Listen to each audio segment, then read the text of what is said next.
ہم سب کا یہ احساس رہتا ہے کہ واقعتاً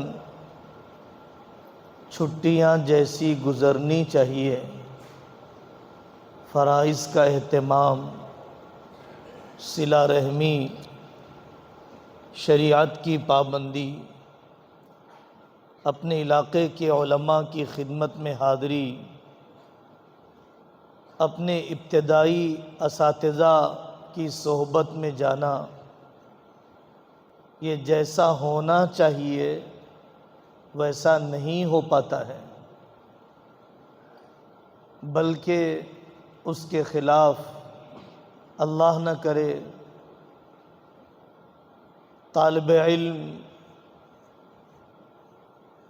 مدرسے کے لگے بندھے نظام سے چھٹی کے بجائے احکام شریعت سے چھٹی، لگے بندھے نظام سے چھٹی کے بجائے اپنی مفوضہ ذمہ داریوں سے چھٹی، شریعت سے چھٹی، ماں باپ کی خدمت سے چھٹی، ایسا رویہ بہت نقصان دہ ہے۔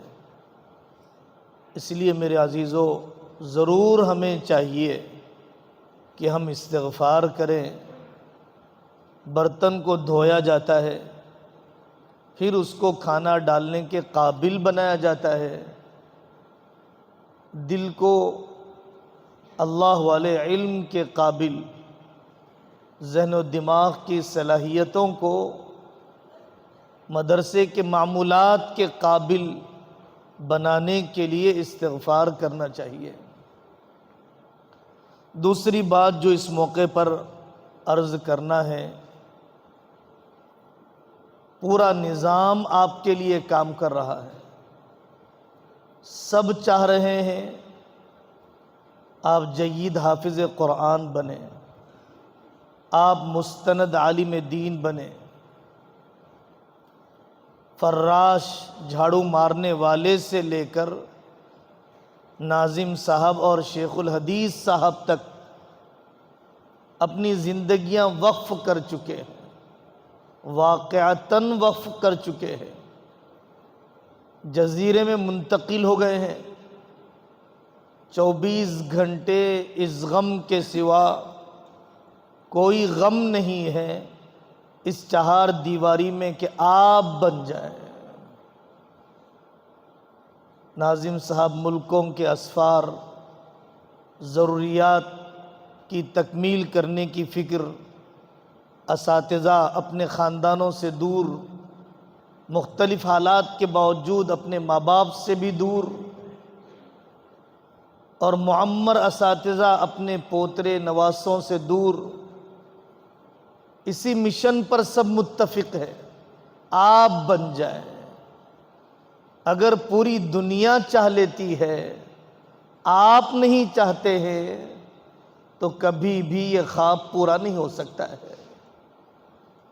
بار بار آنے والے اکابر سے جو یاد دہانی کی جاتی ہے آپ لوگوں کو، وہ یہ ہے کہ آپ چاہ لیجئے، آپ چاہ لیجئے کہ مجھے بننا ہے۔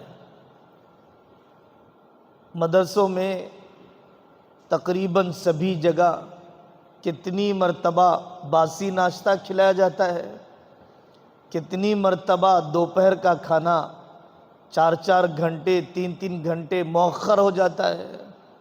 ہرگز نہیں ہوتا ہے، ہرگز نہیں ہوتا ہے۔ گھر میں لیٹ ہو جاتا ہے، گھر میں رات کا کھانا صبح میں دے دیا جاتا ہے۔ ہم نے اپنی زندگی میں 10 مرتبہ تجربہ کیا، گھر میں کھانے کے بعد مدرسے گئے، مدرسے میں طالب علم تازہ کھا رہا ہے، ہمیں دوپہر کا دے دیا گیا، ہمیں رات کا دے دیا گیا۔ یہ دوسری بات ہے کہ آپ چاہ لیجئے، آپ یاد کر لیجئے اپنے ماں باپ کی قربانیاں، آپ لاج رکھ لیجئے علاقے والوں نے جو کچھ آپ سے توقعات باندھی ہیں۔ تیسری بات، عام طور پر 1 2 سال گزرنے کے بعد عالمیت کی آگے کی جماعتوں میں بڑھنے کے بعد تھوڑا سا شعور کی طرف جب آدمی آتا ہے تو شیطان کی ایک زبردست عادت ہے، حربہ ہے، تلبیس ہے، شکایت اور افسوس میں مشغول کر دینا، شکایت اور افسوس میں مشغول کر دینا۔ میں نے تو عربی اول صحیح نہیں پڑھا ہے، میں نے تو حفظ کے زمانے میں بڑی کوتاہی کر رکھی ہے، میں نے بہت گناہ کیے ہیں، میں نے اپنے اساتذہ کو بہت ستایا ہے، والدین کا روپیہ میں نے بہت ضائع کیا ہے۔ شکایت اور افسوس سے حالات نہیں بدلیں گے، رحمت الہی متوجہ نہیں ہوگی۔ توبہ کا قدم ضرور ہے ندامت کا ہونا، لیکن اصل توبہ، اصل حل عملی اقدام ہے، عملی اقدام ہے۔ آپ دیکھ لیجئے تربیت السالک کی دونوں جلدیں، اور اکابر نے جو کچھ سالکین کے لیے ہدایات لکھی ہیں، تربیت السالکین اسماعیل میمن صاحب رحمۃ اللہ علیہ کے مکتوبات موجود ہیں، خطوط موجود ہیں۔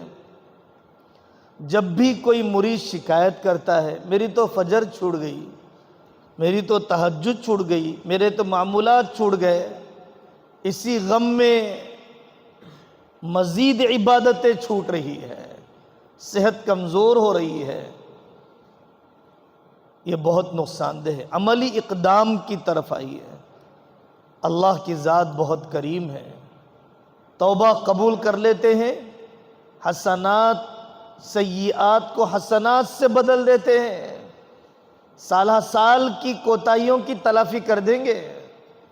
حضرت حکیم الامت رحمۃ اللہ علیہ کے خطبات میں واقعہ ہے، حضرت ابراہیم بن ادھم رحمۃ اللہ علیہ نماز پڑھ کر باہر نکل رہے تھے، ایک شخص دوڑتا ہوا آیا اور آ کر اس نے کہا حضرت نماز ہو گئی؟ تو انہوں نے جواب دیا ہاں بھائی نماز ہو گئی۔ اس نے بڑی درد مندی سے کہا، بڑے دلی سوز سے کہا نماز ہو گئی؟ تو حضرت ابراہیم بن ادھم رحمۃ اللہ علیہ نے اسے تسلی دینے کے لیے یہ کہا کہ بھائی ایسا کرو کہ میں نے جو باجماعت نماز پڑھی ہے اس کا ثواب تم لے لو، اور جو آہ بے چینی کی نکلی ہے اس کا ثواب مجھے دے دو۔ ایسا ہوتا ہے، آدمی ایسی توبہ کر لے، اپنے اللہ سے معاملہ بنا لے کہ دوبارہ نیا سفر شروع کرتے ہوئے گزشتہ کی کوتاہیوں کی تلافی کر دے۔ دن سے رات نکال دیتے ہیں، رات سے دن نکال دیتے ہیں، مردے سے زندہ کو پیدا کرتے ہیں، زندے سے مردہ کو پیدا کرتے ہیں، سالہ سال کی کوتاہیوں کو یکلخت ختم کر دیں گے وہ۔ تو افسوس اور شکایت کے بجائے عملی اقدام پر آئیے۔ اس پوری بات کا خلاصہ اپنے وقت، اپنی صلاحیت، اپنے اعمال پر دوسروں کو حاکم نہ بنائیے۔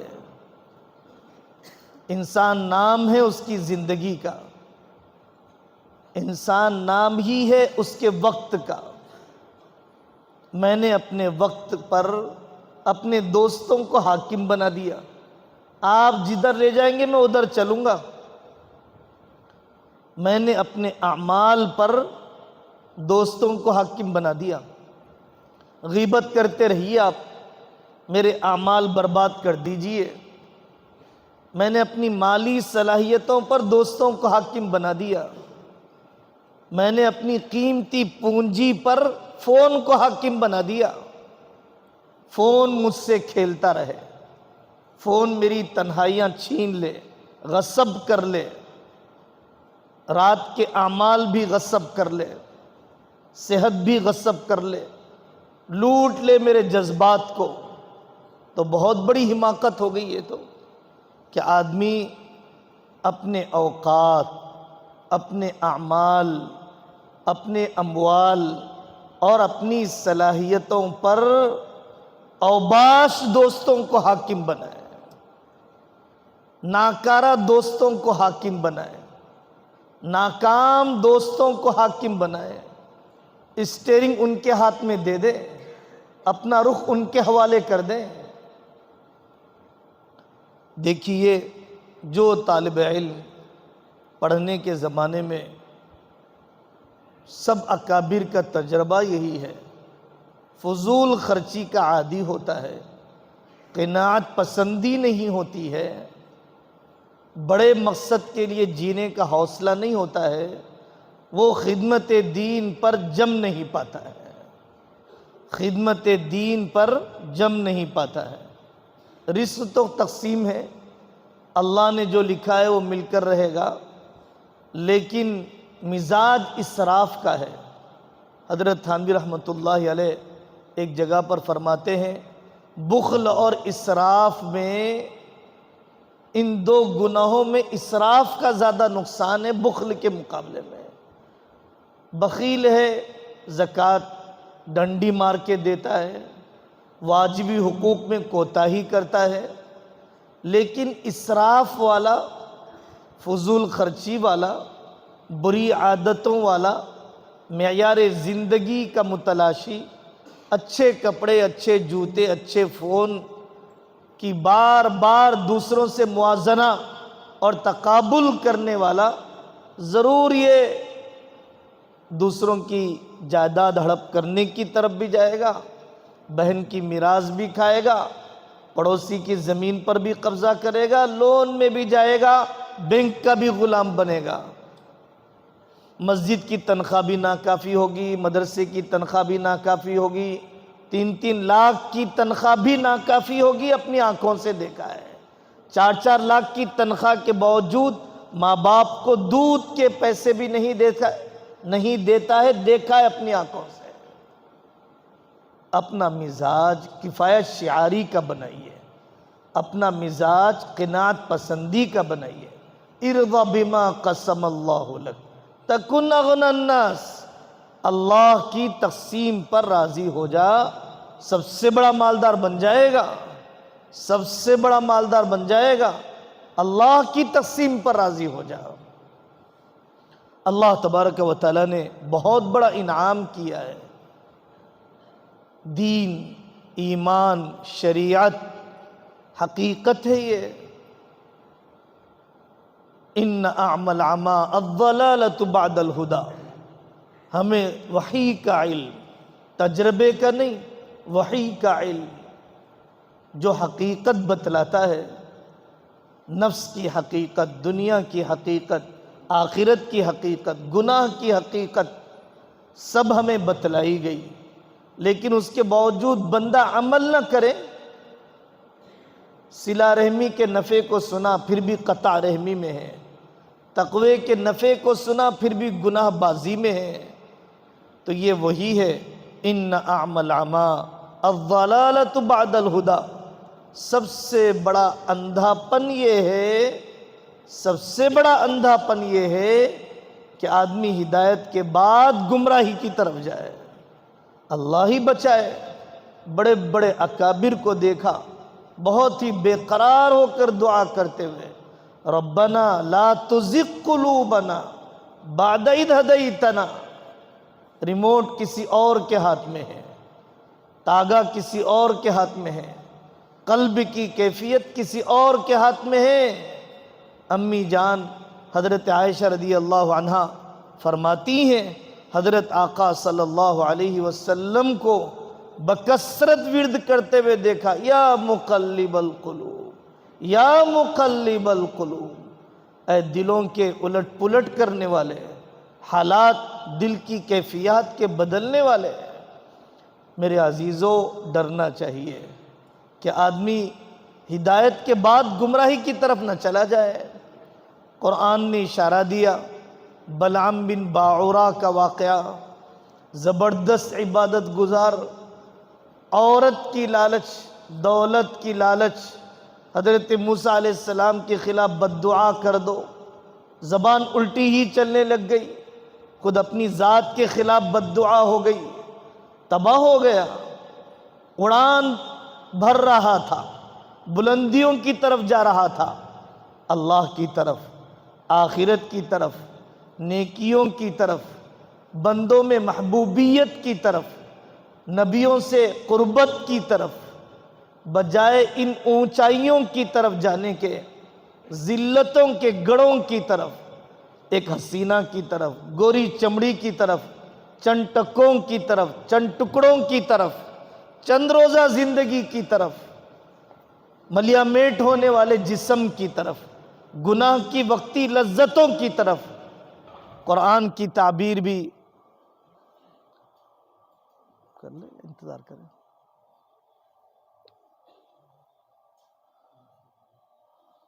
تعبیر بھی بہت ہی اہم تعبیر ہے. وَلَكِنَّهُ أَخْلَدَ إِلَى الْأَرْضِ وَاتَّبَعَ هَوَاهُ. بہت نیچائی پر راضی ہو گیا، زمین کی طرف آ گیا آسمان سے اتر کر. ہمیں اپنی زندگیوں کو ہر دن ٹٹولنا چاہیے، اس میدان میں چلتے ہوئے، پڑھانے کے میدان میں چلتے ہوئے، پڑھنے کے میدان میں چلتے ہوئے، کہ واقعی ہدایت کا سفر ہمارا آگے بڑھ رہا ہے یا ضلالت کا سفر بڑھ رہا ہے، تعظیم کی طرف ہم آ رہے ہیں یا حقارت اور استحقار کی طرف آ رہے ہیں. ابھی ایک دو دن پہلے ایک کتاب نظر سے گزری، ایک عالم دین نے عجیب عنوان کا انتخاب کیا، امان العلماء فی التصنیف والتالیف. تمنائیں آدمی کی منزل طے کرتی ہے. آدمی تمنا کرتا ہے تبھی کوئی محنت کا خاکہ بناتا ہے. تمنا ہے بمبئی جانے کی، تمنا ہے فلانی گاڑی خریدنے کی، تمنا ہے فلانے انداز میں نکاح کرنے کی. ان کی تمنا کیا تھی؟ علامہ آلوسی کی تمنا کیا تھی؟ ابن تیمیہ کی تمنا کیا تھی؟ عز بن عبد السلام کی تمنا کیا تھی؟ سیف الدین قطز کی تمنا کیا تھی؟ عبد الحمید بادیس کی تمنا کیا تھی؟ فتوحات کے سلسلے میں انہوں نے صرف ان تمناؤں کو لکھا جو تصنیف سے متعلق تھی. تمناؤں کو تو بدلیے، تمنائیں دعاؤں میں آ جائیں گی، تمنائیں محنتوں میں آ جائیں گی. آپ 40 سال کے بعد اپنی سوانح بالفرض اگر لکھوائی جا رہی ہے تو آپ اپنی سوانح میں کیا لکھوانا چاہتے ہیں؟ میری زندگی دکان و مکان میں 55 سال ختم ہو گئے، 10 ایکڑ میں پوری عمر لگ گئی، چند ڈالروں پر جوانی پوری لٹ گئی. کیا لکھوانا چاہتے ہیں آپ اپنی سوانح میں؟ اپنی سوانح میں آپ شاگردوں کی تعداد، گاؤں میں مکاتب، اتنے نوجوانوں کی زندگیاں بدلی، اتنے خاندان آباد ہو گئے، اتنے ملکوں کا سفر کیا، اتنے مریدین کی تعداد. تمنا کیجیے، آپ خواب دیکھیے. آپ سستی آدمی کے اندر پیدا ہوتی ہے. اس زمانے کے اندر اللہ کو بھول گیا، اللہ تعالیٰ نے اسے اپنے مقصد زندگی سے بھلا دیا، آخرت بھول گیا. جنازہ پڑھاتے ہوئے بھی اپنی موت یاد نہیں آئی، جنازے پڑھاتے ہوئے بھی اپنی موت یاد نہ آئی، آخرت یاد نہیں ہے. اس لیے کاہلی ہے. اچانک موت کا آنا یاد نہیں ہے، اچانک بیماری کا حملہ یاد نہیں ہے، اس لیے کاہلی پیدا ہو گئی. نعمت خداوندی کا احساس نہیں ہے. میں سمجھتا ہوں کہ چیلنجز کا احساس نہیں ہے. آپ نے شکیلیت کے فتنے کو اپنے محلے میں دیکھا، لیکن آپ کے اندر یہ احساس پیدا نہیں ہوا کہ مجھے اس فتنے پر پڑھنا چاہیے، احادیث مہدی کا مطالعہ کرنا چاہیے، اہل سنت والجماعت کے نقطہ نظر سے واقف ہونا چاہیے. چیلنج تو لیجئے. آپ نے اپنے خاندان میں 3 طلاق کا ایک واقعہ سنا، ایک بیٹی کا گھر اجڑتے ہوئے۔ اس موقع پر شریعت کیا سبق دیتی ہے، سماج کا تقاضا کیا ہے، عورتوں کی ذہن سازی کیا ہونی چاہیے، کتنا گہرا مضمون ہے، کتنا عملی مضمون ہے۔ ایک خاندان کے طلاق ثلاث، 3 طلاق کا مسئلہ حل کر دینا۔ آپ نے ایک نوجوان کو دیکھا، اپنے محلے کے نشے کی لت میں ہے اور مختلف انداز میں منشیات کا، نشہ آور چیزوں کا پھیلاؤ بڑھتا جا رہا ہے۔ درد پیدا ہوا، کیسے میں ان نوجوانوں پر محنت کروں؟ تو آدمی سوچتا ہے کہ محنت کرنے والوں کو جا کر دیکھوں، ان دواؤں کو معلوم کروں جن دواؤں کے ذریعے سے ان کو میں اس بیماری سے بچا سکتا ہوں، ان کے لیے کوئی ریہیبلیشن سینٹر کھولوں، ان کے لیے کوئی ادارہ بناؤں۔ کچھ دن پہلے بمبئی کے ایک دوست نے فون کیا کہ مولانا، معاشرے میں اعلیٰ تعلیم یافتہ بہنیں 26 سال عمر ہو گئی، 30 سال عمر ہو گئی، اعلیٰ تعلیم کے ضام میں، معیاری رشتے کے انتخاب کے غم میں عمر ڈھلتی چلی گئی، اب رشتے آ نہیں رہے ہیں۔ پہلے ان کے نخرے تھے، اب آنے والوں کے نخرے ہیں۔ اب بتائیے معاشرے کے اس گمبھیر مسئلے کا حل کیسے نکالا جائے؟ کیا ان بیٹیوں کو ارتداد کی طرف اور ان بیٹیوں کو بے حیائی کی طرف آگے بڑھنے دیا جائے؟ ایک عامی ہے اور وہ عامی چیلنج لے رہا ہے معاشرے کے ایک جزئیے کا، امت کی بیٹیوں کی حیا کی حفاظت کا۔ نوجوان آتے ہیں، کبھی غیر مقلدیت کا فتنہ، سلفیت کا فتنہ آمنا سامنا ہو گیا اہل حدیثوں سے، گھنٹوں بیٹھ جاتے ہیں۔ ہمیں بتائیے مذاہب اربعہ کیا ہے، ہمیں بتائیے کہ ہماری نماز سے متعلق احادیث کیا ہیں۔ پھر آدمی گھمن صاحب کو بھی پڑھتا ہے، صفدر امین اکاڑوی کی کتابوں کو بھی کھنگال لیتا ہے، جمعیت کے مقالات کو بھی دیکھ لیتا ہے، اور پھر عربی زبان بھی سیکھ لیتا ہے۔ کبھی عالم بھی بن گئے نوجوان، صرف اس لیے کہ انہوں نے اپنے علاقے میں سلفیت کے فتنے کا چیلنج لیا ہے، اس کے چیلنج کو قبول کیا ہے اور ہدف طے کر لیا کہ مجھے اس فتنے کا مقابلہ کرنا ہے، عمر لگا دی ہے۔ ہمارے اکابر میں مفتی مہدی حسن صاحب شاہجہاں پوری رحمت اللہ علیہ کی کتاب ابھی مدینہ پاک کے ایک عالم نے چھاپی، المجلہ السیف المجلہ علی المحلہ۔ ابن حزم علماء ظاہر میں سے ہیں، سلفیت ان کو امام مانتی ہے۔ مفتی مہدی حسن صاحب رحمت اللہ علیہ نے کتاب الحجہ علی اہل المدینہ اور السیف المجلہ علی المحلہ ابن حزم پر تردید کی ہے۔ علماء کے مضامین ہیں، خواص کے مضامین ہیں۔ کتنے سال پہلے انہوں نے لکھا، دیوبند میں لکھا، حیدرآباد میں چھپی، حضرت مولانا ابو الوفا افغانی رحمت اللہ علیہ کے ذریعے، اب مدینہ پاک کے ایک عالم اس پر تحقیق کا کام کر کے پھر چھاپ رہے ہیں۔ ہدف متعین کیا، بہت ہی گمنامی میں رہنے والوں نے عجم میں رہ کر عربی زبان کے ادیب بن گئے۔ حضرت علی میاں ندوی رحمۃ اللہ علیہ فرماتے ہیں یہ اسلام کا معجزہ ہے، یہ اس بات کا پیغام ہے کہ اللہ کی کسی سے رشتہ داری نہیں ہے۔ محدثین کی بڑی تعداد عالم عرب کی نہیں ہے، عجم کی ہے۔ امام راغب اصفہانی یہ ایران کا رہنے والا ہے، جو قرآن کی لغت پر لکھتا ہے وہ عربی نہیں ہے، وہ عجمی ہے۔ محنت کے ذریعے سے ایک عجمی عرب کا محدث ہو سکتا ہے، ایک عجمی عرب کا معلم بن سکتا ہے۔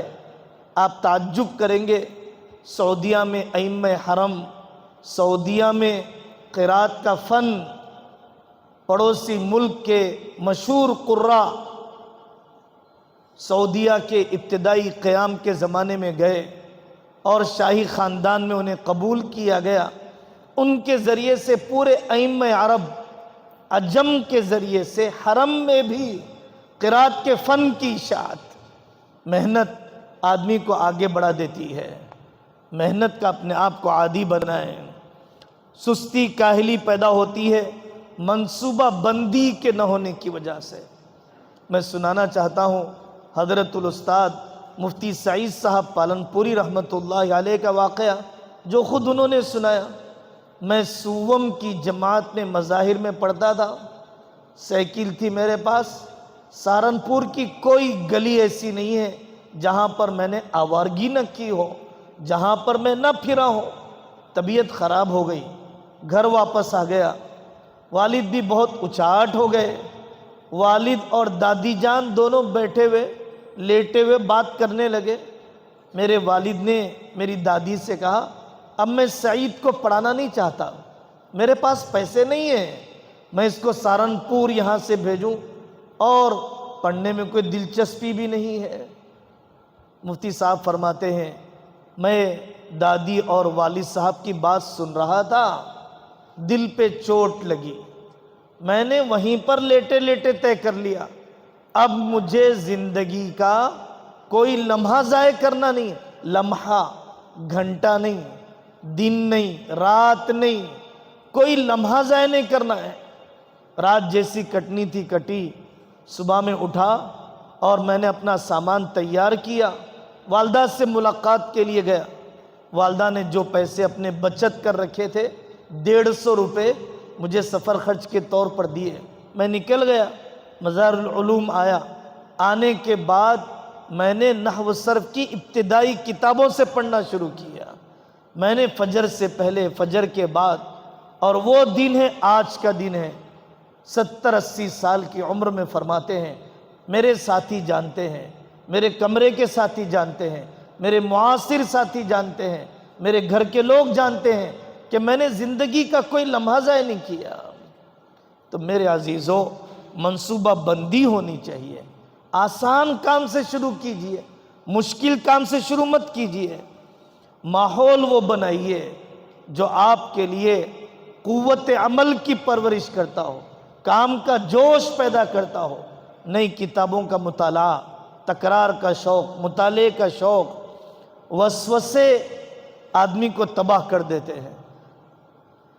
ہمارے حضرت نے فرمایا جب آدمی کو شیطان گناہ نہیں کروا پاتا ہے تو وسوسے میں مشغول کر دیتا ہے تاکہ یہ اعمال صالحہ کی طرف نہ آئے.